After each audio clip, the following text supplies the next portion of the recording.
Hi hello నమస్తే welcome to our channel. నేను మీసిరి. ఈరోజు మనం చెప్పుకోబోయే కథ ఇష్టమైన సకుడా పార్ట్ 236. కథలోకి వెళ్ళే ముందు వీడియోని లైక్ చేసి హైప్ చేయడం మిస్ చేయకండి ఫ్రెండ్స్. ధరణి కళ్ళ వెంట ఉద్వేగంగా నీళ్లు బయటకు దూకాయి. ఆమె అతన్ని హత్తుకోవడానికి అన్నట్టు ముందుకు వస్తుంటే అతను దగ్గరికి వెళ్ళాడు. అతని నడుము చుట్టూ చేతులు వేసి అతని హృదయానికి చంపానించింది ధరణి. ఆమె చేతికి సెలైన్ పెట్టి ఉండటంతో జాగ్రత్తగా పట్టుకుంది వేద. అప్రయత్నంగా కళ్ళు తుడుచుకుంది వేద. ఆమె భుజం చుట్టూ చెయ్యేసి తట్టాడు హర్ష. ధరణి ఏడుస్తున్నట్టు అర్థమవుతుంటే ధరణి కామ్ డౌన్ అంటూ ఆమె వీపు మీద సున్నితంగా నిమురుతూ చెప్తూ దూరం జరిపాడు. డాక్టర్స్ ఏడవద్దు అంటున్నారు. ఆమె చెంపల మీద కన్నీటిని అతను నెమ్మదిగా తుడిచాడు. ధరణి నవ్వింది. ఆమె కనురెప్పల తడి ఆమె చిరునవ్వుతో పాటు మెరుస్తుంది. ధరణి, నీకు విజన్ ఎలా ఉంది అని డాక్టర్ అడుగుతుంటే పూర్తిగా కనిపించట్లేదు అని చెప్పగానే గగన్ కంగారు పడ్డాడు. డోంట్ వర్రీ, పూర్తిగా కనిపించడానికి కొందరికి టైం పట్టొచ్చు, మరి కొందరికి వెంటనే కనిపించవచ్చు. నీకు త్వరలోనే కనిపిస్తుంది. మీరు అసలు కంగారు పడకండి, అలాగే నువ్వు టెన్షన్ పడకు అని డాక్టర్ ఆమెతో కాసేపు మాట్లాడి మరోసారి చెక్ చేసి నర్సుని అక్కడే పెట్టి వెళ్ళిపోయాడు. గగన్ని చూస్తున్న కొద్దీ ఆమె కళ్ళలో నీళ్లు ఊరుతూనే ఉన్నాయి. అతని కళ్ళలో చేరిన చిరుతడికి ఆమె కనిపించలేదు. మళ్ళీ ఆమె చెంపల మీద చేయేసి దగ్గరికి తీసుకుని ఆమె తల మీద ముద్దు పెట్టుకున్నాడు గగన్. ఆ దృశ్యం ఎంతో అపురూపంగా కనిపిస్తోంది హర్షకి, వేదకి. ఆ ముద్దులో ఆమె మీద ఎంతో ప్రేమ బయటపడుతున్నట్టుగా ఉంది. ఏడ్చావంటే చంపేస్తాను నిన్ను, డాక్టర్ చెప్పారు కదా, ఇంకేం కాదు నీకు అని అతను మాట్లాడుతుంటే ధరణి అతని ముఖం వంక అలాగే చూస్తుంది. అసలు తను అతన్ని ఇలా చూస్తానని ఎప్పుడూ అనుకోలేదు. తన ఎదురుగా ఉంది అతనేనా? ఆమె చేయి నెమ్మదిగా అతని గడ్డం తడుముతోంది. తనని అలాగే చూస్తుంటే అతని కళ్ళు కొంచెం లోపలికి పోయినట్టున్నాయి. ముఖంలో ఏదో కళ్ళ తగ్గినట్టుంది. గడ్డం బాగానే పెరిగింది. అతని జుట్టు ఎప్పట్లా లేదు. అతని మీద అతనికి శ్రద్ధ లేనట్టున్నాడు గగన్. అతని కళ్ళలో ఏదో వెలుగు. అతని పెదవుల మీద స్వచ్ఛమైన చిరునవ్వు సంతోషానికి గుర్తుగా ఉంది. అతని పలవరస తలుక్కున మెరుస్తోంది అతను నవ్వినప్పుడల్లా. హలో హలో మేడం, ఎంతసేపు చూస్తాం మీ ఆయన్ని? వేద గగన్ భుజం మీద అందకపోయినా సరే మోచేయి పైకెత్తి మరీ వేసి దబాయింపుగా చేయి తిప్పుతూ అడుగుతుంటే ధరణికి నవ్వొచ్చింది. ధరణి చేతులు చాపగా వేద కౌగిలించుకుంది. అక్క చెల్లెలిద్దరూ ఒకరినొకరు హత్తుకుపోయారు. వేద ఉన్నట్టుండి ఏడ్చింది. వెక్కిలి పెట్టి మరి వేద ఏడుస్తుంటే ఈసారి ధైర్యం చెప్పడం ధరణి వంతైంది. ఇందాక తనకి ధైర్యం చెప్పిన వేద ఇప్పుడు వేద ఒకరేనా అనిపించింది గగన్కి. వేద ఏంటో అతనికి తెలిసి అతను నవ్వుకున్నాడు. ధరణి తల నెమ్మదిగా నిమిరాడు హర్ష. అతని వంక చూసి నవ్వింది. అతనికి ఎంతో ప్రియమైన ఇద్దరికీ ధరణి చాలా ప్రియమైనది. అందుకే అతను ఎప్పుడూ ధరణి సంతోషం క్షేమం కోరుకుంటూ ఉంటాడు.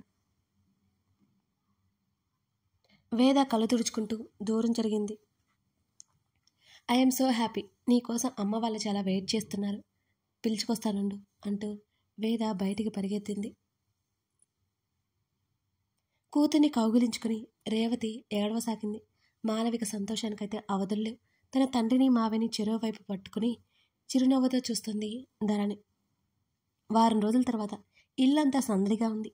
ధరణి తన చీకటి ప్రపంచం నుంచి పూర్తిగా వెలుగులోకి వచ్చింది. ఆ రోజు ధరణిని చూడడానికి అమృత, శృతి ఇద్దరూ వచ్చారు ఆమె దగ్గరికి. అమృతని చూడగానే ధరణికి కన్నీళ్ళు వస్తుంటే అమృత ఏడవద్దన్నట్టు అడ్డంగా తల ఊపింది. ధరణిని హత్తుకుంది. ఓయ్, మీ ఇద్దరు నన్ను వదిలేశారు. శృతి అలుగుతుంటే ఆమెను కూడా కౌగిలిలో భాగమిచ్చారు వాళ్ళిద్దరు.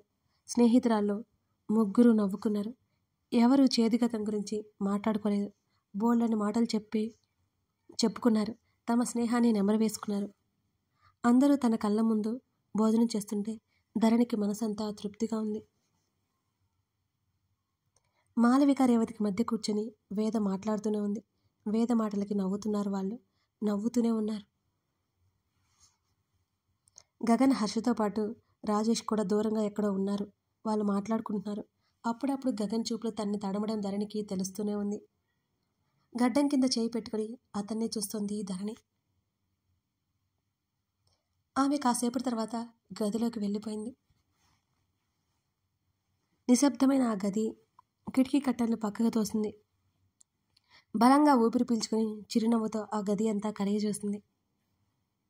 ఆ గదిలో వారిద్దరి ఫోటో ఫ్రేమ్ వంక చూసి ఆమె పెదవులు విచ్చుకున్నాయి. ఆమె బాల్కనీలోకి నడిచింది. తన ఇష్టంతో తెచ్చిన మొక్కలు పచ్చగా మెరుస్తున్నాయి. ఈ ప్రపంచాన్ని చిరునవ్వుతో చూస్తోంది. గగన్ రాక ఆమెకు తెలిసేపులోపే అతని కౌగిల్లో చేరిపోయింది ధరణి. ఆమె చుట్టూ చేతులు వేసి అలాగే వెనక నుంచి కౌగిలించుకున్నాడు అతను. ఏంటి ఇంట్లిస్తున్నావు? అతను ఆమె వైపు చూస్తుంటే తల కాస్త పక్కకి తిప్పి అతని ముఖంలోకి చూసి నేనా అని కళ్ళు తిప్పుతూ ఆశ్చర్యంగా అడిగింది ధరణి. ఆమె పెద్ద పెద్ద కళ్ళు ఎప్పటిలా అతన్ని ఆకర్షిస్తున్నాయి. ఎప్పుడు అలాగే ఉంటాయి, కానీ ఇప్పుడు ఆ కళ్ళలో సంతోషం అతని మనసును నింపేస్తోంది. ఇప్పుడే కదా పిలిచావు. ఆమె జుత్తు పక్కకు తోసి ఆమె భుజం దగ్గర గడ్డమానించి బయటకు చూస్తున్నాడు. లేదే, అబద్ధం చెప్పకు. ఆమె భుజం మీద అతను ముద్దు పెట్టుకున్నాడు. లేదు లేదు, మళ్ళీ అదే అబద్ధం అంటూ ఈసారి ఆమె చెంప మీద ముద్దు పెట్టుకున్నాడు. నేనెప్పుడు పిలిచాను చెప్పు? నీ కళ్ళని అడుగు చెప్తాయి. అతని మాటలకు ఆమె పెదవులు విచ్చుకున్నాయి. ఆమె తన కళ్ళు పక్కకి తిప్పి అతని ముఖం వంక చూస్తుంటే అతని చెయ్యి ఆమె గడ్డం కింద చేరి ఆమె పెదాలని ముద్దు పెట్టుకున్నాడు. ఆమె ఎప్పటిలా ఈ పగలేంటి, ఈ బాల్కనీ ఏంటి అని వారించలేదు. అతని భుజం మీదకి చేతులు చేర్చి ఆమె పరవశంగా కళ్ళు మూసుకుంది.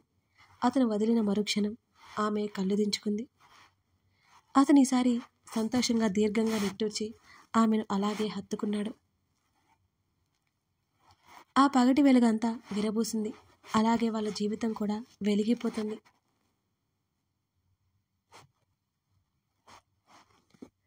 ఆంటీ, తన్ని మేము చూసుకుంటాం అని అమృత చెబుతుంటే కమల్ మౌనంగా ఉన్నాడు. దీక్ష తలదించుకొని కూర్చుని ఉంది. నీ వాళ్ళు తప్పు చేసినంత మాత్రాన నువ్వు తప్పుడు దానివి కాదు దీక్ష. దీక్ష చేతిని పట్టుకుని మాలవిక చెప్పింది. నా వల్లే నిజం తెలిసింది ధరణికి. మీరు ఎన్నాళ్ళ నుంచో దాచిన రహస్యం నా వల్లే బయటపడింది. నిజం చెప్తున్నాను పిన్ని, నాకు అసలు ధరణి అక్కడున్న సంగతి తెలియదు అని దీక్ష ఏడవసాగింది. నువ్వు కావాలని చేయలేదని అందరికీ తెలుసు. మాలవిక మాట్లాడుతూ అమృత వైపు చూసింది. అక్కడ నేను కూడా ఉన్నాను కదా, ఇంకా నీకు ఎదురుగా నేనే ఉన్నాను. ధరణి వచ్చినట్టు నాకు కూడా తెలీదు. ఆ విషయం గురించి పట్టించుకోవద్దు. ఎప్పటికైనా ధరణికి తెలియాలి కదా, నీ ద్వారానే తెలిసింది. అంతే, ఏం లేదక్కడ. అమృత మాట్లాడుతుంటే విస్మయంగా చూస్తుంది దీక్ష. కమల్, నువ్వు కార్తీ వస్తున్నాం అని అమృత చెప్పగానే అతను వెళ్ళిపోయాడు. లగేజ్ రెడీగానే ఉంది కదా, వెళ్ళి తీసుకురా, ఇక బయలుదేరదాం అని అన్నది అమృత. మాలవిక వైపు చూసింది దీక్ష. మీ అమ్మ పోయింది, మీ డాడీ పిచ్చివాడైపోయాడు, మీ అన్నయ్య మామయ్య ఎవరూ లేరు. మీ డాడీ క్యూర్ అయ్యాక ఆయనతో ఉండాలా వద్దా అనేది డిసైడ్ చేసుకోవచ్చు. ప్రస్తుతం నీకు మేమంతా ఉన్నాం. కమల్ నేను ఎలా చూసుకుంటాడో నీకు చెప్పనవసరం లేదు. ఇక అమృత వల్లే నువ్వు అక్కడికి వెళ్తున్నా. నీ మంచి కోరే వాళ్ళలో అమృత ముందుంటుంది. గుర్తుపెట్టుకో, నీ కుటుంబంలో ఏదైనా జరిగిందో అది నీకు అనుభవం కావాలి. నువ్వు ఎప్పుడు అలాంటి తప్పు చేయకూడదు. న్యాయంగా ఉండాలి. న్యాయంగా ఉంటే ఎప్పటికైనా మనకి మంచి జరుగుతుంది. చెడు చేయాలని చూస్తే అది ఎప్పటికైనా తిప్పికొడుతుంది. కర్మ ఎవరిని వదిలిపెట్టదు. నువ్వేం చేయాలన్నా చెయ్యి. నీ స్టడీస్ కంప్లీట్ చేయి, హాయిగా జాబ్ చేసుకో. ఇప్పటి నుంచి నీ బాధ్యత మాది అని మాలవిక మరిన్ని జాగ్రత్తలు చెప్పి అమృతతో పాటు దీక్షని పంపించింది. కారులో వెళ్తున్నంతసేపు దీక్ష మౌనంగా ఉంది. కమల్, అమృత ఎవరు కదిలించలేరు. అమృతతో పాటు ఆమె తల్లి కూడా అక్కడే ఉంటుంది. కూతురికి నెలలు దగ్గర పడుతున్నా ఇంటికి రమ్మంటే రావట్లేదు. ఆమెకి ఇంకా కూతురు జాగ్రత్త కోసం అక్కడే ఉండక తప్పట్లేదు. శరణ్య కూడా అక్కని చూడ్డానికి వచ్చింది. దీక్షని వాళ్ళకి పరిచయం చేసింది అమృత. ఆ కుటుంబం ఏంటో తెలిసిన అమృత తల్లి కాస్త ముభావంగా ఉన్నా సరే శరణ్య మామూలుగా మాట్లాడింది. దీక్ష మౌనంగా గదిలోకి వెళ్ళిపోయింది. మరో 2-3 రోజుల వరకు దీక్ష అలాగే ఉంది. అమృత, కమల్ మాట్లాడితేనే మాట్లాడేది, లేకపోతే మౌనంగా ఉండేది దీక్ష. ఓ రోజు బయటే కూర్చున్న దీక్ష దగ్గరికి వెళ్ళింది అమృత. అమృత కనిపించగానే ఆమె పలకరింపుగా నవ్వింది. ఏంటి ఇక్కడ కూర్చున్నావు? బోర్ కొడుతుంది అమృత. రేపటి నుంచి కాలేజీకి వెళ్తున్నట్టు కమల్ చెప్పాడు. అన్నీ సెట్ చేసుకున్నావా అని అమృత అడుగుతుంటే తల ఊపింది ఆమె.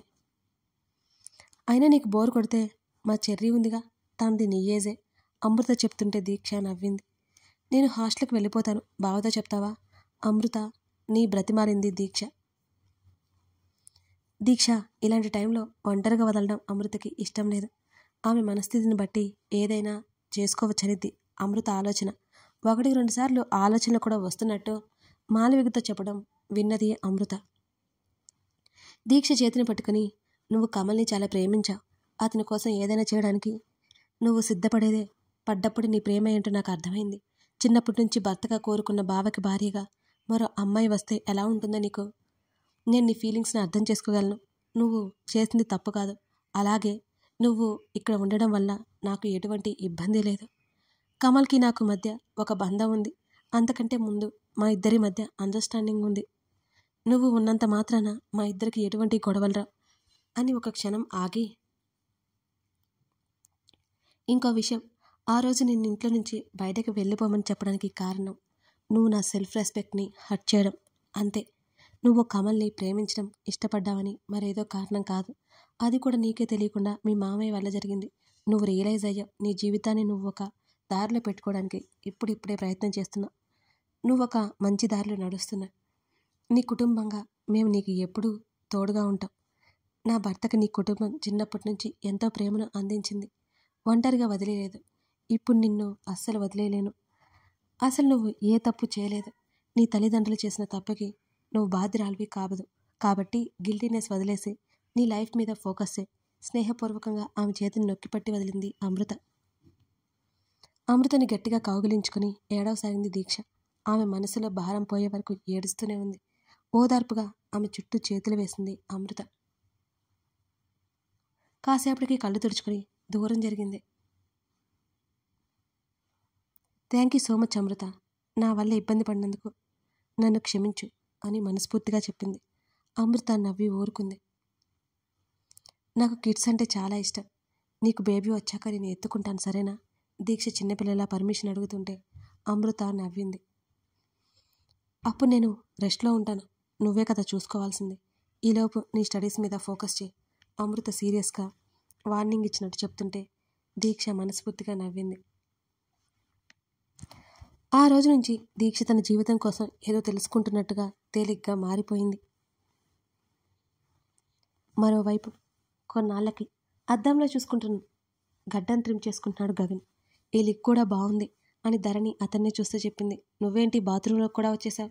ఆమెను చూడకుండానే చెప్పాడు గగన్. ఇలా బాగుందని చెప్పడానికి వచ్చాను అని తెలివిగా సమాధానం ఇచ్చింది ధరణి. చావులే, అటు ఇటు పరిగెత్తకు, చూసుకున్నాడు. ఆమెకు చెప్తూనే తన పనిలో అతనున్నాడు. తనేమైనా చిన్నపిల్ల, ఎలా చెప్తున్నాడు చూడు, మళ్ళీ అడిగితే క్లాస్ తీసుకుంటాడు అని అనుకుంది ధరణి. చిటపట్లాడుతూనే ధరణి అక్కడి నుంచి బయటకొచ్చింది. అతను ఆఫీస్కి వెళ్ళడానికి రెడీ అవుతుంటే ధరణికి అసలు ఇష్టం లేదు. దగ్గర సంవత్సరం పాటు తన్ని కంటికి రెప్పలా చూసుకున్నాడు గగన్. అతని తన దగ్గర లేని ఇన్ని క్షణాలు ఎలా గడపాలి అనే ఆలోచనకి బోల్డంత బెంగొచ్చేసింది ధరణికి. గడ్డం కింద చేయి పెట్టుకుని ఆలోచిస్తూ కూర్చున్న ఆమె దగ్గరికి వచ్చాడు అతను. కథ కొనసాగుతోంది. కథ నచ్చితే లైక్ చేసి కామెంట్ చేయడం మర్చిపోకండి. ఇష్టమైన సకుడ కథ మీ మనసును గెలిచిందా? మీ ప్రేమను లైక్ రూపంలో చూపించండి. ఇష్టమైన సకుడ కథ మీకు నచ్చితే అది నాకు లైక్స్ రూపంలో తెలియజేయండి. మీరు ఇచ్చే ప్రతి లైక్ నన్ను మరింత సంతోషంగా ఉండి ఎండింగ్ సీన్స్ రాయమని ప్రోత్సహిస్తుంది. ఈ కథను మరింత అందంగా ముగించడం మీ చేతుల్లోనే ఉంది. మరి దయచేసి వీడియోని లైక్ చేసి మీ ప్రేమను నాపై కురిపించండి, సరేనా? అసలు ఈ వీడియో చేస్తుంటే నా వాయిస్ అయితే కొన్ని చోట్ల బ్లాక్ అయిపోయింది. అంటే నాకు మాట రాలేదు. మీకు అది వీడియోలోనే అర్థమైంది కదా. చాలా టఫ్గా ఉంది, కష్టంగా మీరు ఎదురు చూస్తున్నారని ఈ వీడియో చేస్తున్నాను. ఈ కోల్డ్ ఎప్పటికి పోతుందో నాకైతే అర్థం కావడం లేదు అసలు. మీ సిరి ఈ కోల్డ్ కఫ్ నుంచి త్వరగా కోలుకొని బయటపడి మీకు మరిన్ని వీడియోస్ ఇవ్వాలని కోరుకోండి. మరి ఉంటాను. Bye bye.